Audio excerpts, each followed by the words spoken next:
दोस्तों, क्या आपको पता है कि एक डोर जिसे आप दरवाजा बोलते हैं हमेशा हैंडल से ही क्यों खुलता है? Why not from near the hinges. और वही सेम फोर्स अगर आप एक मूविंग बॉल पे लगाओ तो वो सीधा जाती है, पर वही फोर्स एक व्हील पे लगाओ तो वो गोल क्यों घूमने लगती है। आज की ये सेशंस आपके आईसीएसई बोर्ड्स के 10 to 12 मार्क्स पक्के करने वाली है, क्योंकि आज हम शुरू कर रहे हैं फिजिक्स का चैप्टर 1 फोर्स। अगर आज का ये वीडियो पूरा देख लिया तो ट्रस्ट मी, टॉर्क और रोटेशनल मोशंस के न्यूमेरिकल्स में आप कभी नहीं फंसोगे। स्वागत है आपके फेवरेट चैनल पे। चलिए फोड़ते हैं। फोर्स जो है, सबसे पहले ये आपका एक एक्सटर्नल एजेंसी है।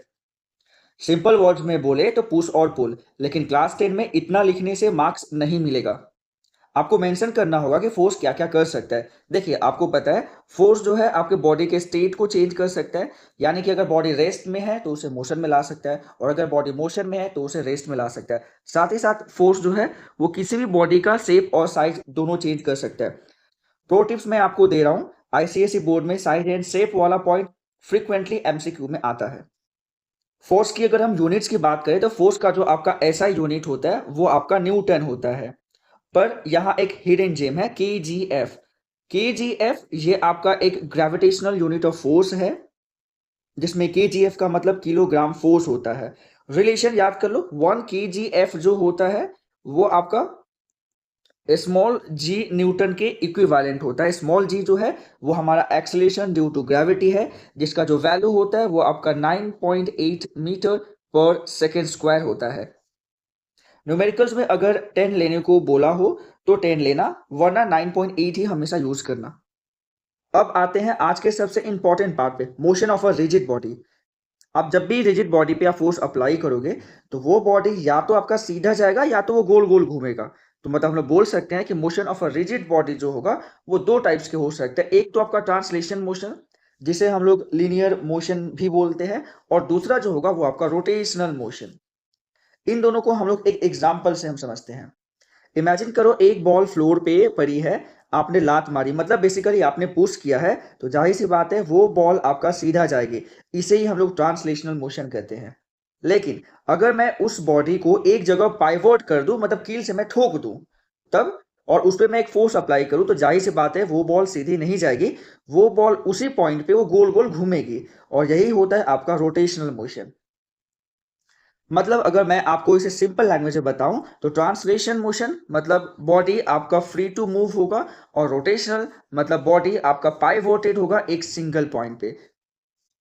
ये कॉन्सेप्ट समझना क्यों जरूरी है, क्योंकि बोर्ड्स में पूछा जाता है, state the condition for a force to produce rotational motion. Answer, the body must be pivoted at the point. Note कर लो इसे, ये आपका बहुत ज्यादा काम आएगा।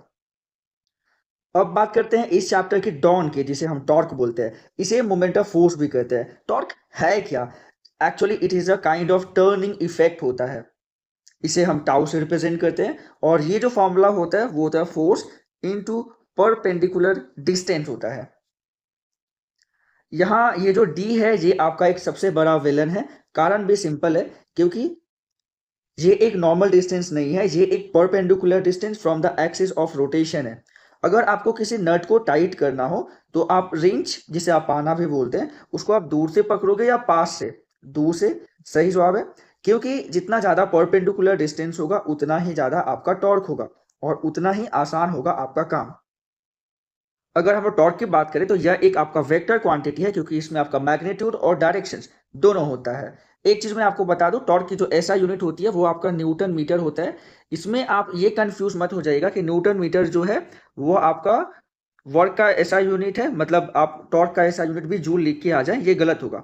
याद रखिएगा, टॉर्क एक काइंड ऑफ फोर्स है, ये एक वेक्टर क्वांटिटी है, और वर्क जो होता है वो न्यूटन मीटर यानी कि उसका ऐसा यूनिट जूल होता है, जो कि वो एक स्केलर क्वांटिटी होता है। तो दोनों में कंफ्यूज मत होइएगा। अगर आप कंफ्यूज नहीं हुए हैं तो आप कमेंट सेक्शन में आप हमें बता सकते हैं कि आप कंफ्यूज नहीं हुए हो। चलिए, अगर हम इसकी सीजीएस यूनिट की बात करें तो टॉर्क की जो सीजीएस यूनिट होती है वो आपका डाइन सेंटीमीटर होता है। डाइन सेंटीमीटर क्यों? क्योंकि फोर्स इनटू परपेंडिकुलर डिस्टेंस जो फॉर्मूला होता है आपका टॉर्क का, तो फोर्स का जो सीजीएस यूनिट होता है वो आपका डाइन होता है, और डिस्टेंस का जो सीजीएस यूनिट होता है वो आपका सेंटीमीटर होता है।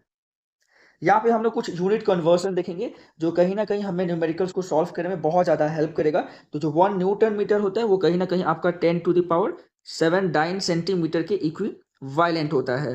सेम जो के जी एफ जो कि किलोग्राम फोर्स है इनटू मीटर, ये आपका इक्विवेलेंट होता है 9.8 न्यूटन मीटर का। ये भी इंपॉर्टेंट है, आपके एग्जाम में 1 मार्क का क्वेश्चन डायरेक्ट यहाँ से पूछा जाता है। सेम 1 GF यानी कि ग्रेविटेशनल फोर्स सेंटीमीटर जो है वो आपका इक्विवेलेंट होगा 989 सेंटीमीटर का।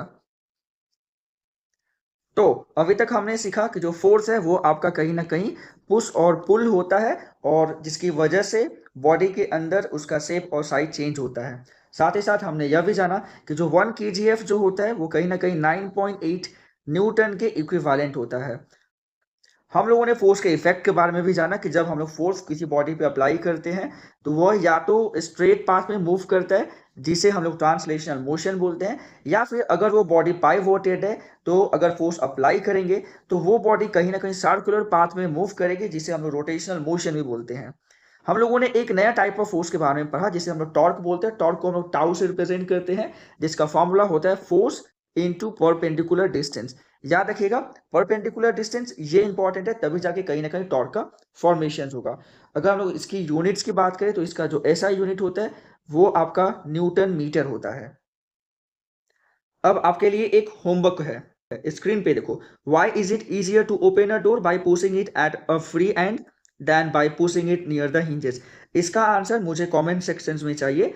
बेस्ट आंसर्स को मैं पिन करूंगा। और सुनो, अगली वीडियो में हम पढ़ेंगे clockwise and anti clockwise movement. वहां बच्चे सबसे ज्यादा कंफ्यूज होते हैं प्लस और माइनस साइन में। वो वीडियो मिस मत करना, वरना इक्विलिब्रियम समझ नहीं आएगा। अगर आज का सेशन पसंद आया तो वो लाइक बटन दबाओ और अपने उस दोस्तों के साथ शेयर करो जो फिजिक्स से डरता है। सब्सक्राइब कर लो, क्योंकि हम पूरी फिजिक्स ऐसे ही मक्खन तरीके से खत्म करेंगे। पढ़ते रहो, फोड़ते रहो, मिलते हैं नेक्स्ट वीडियो में।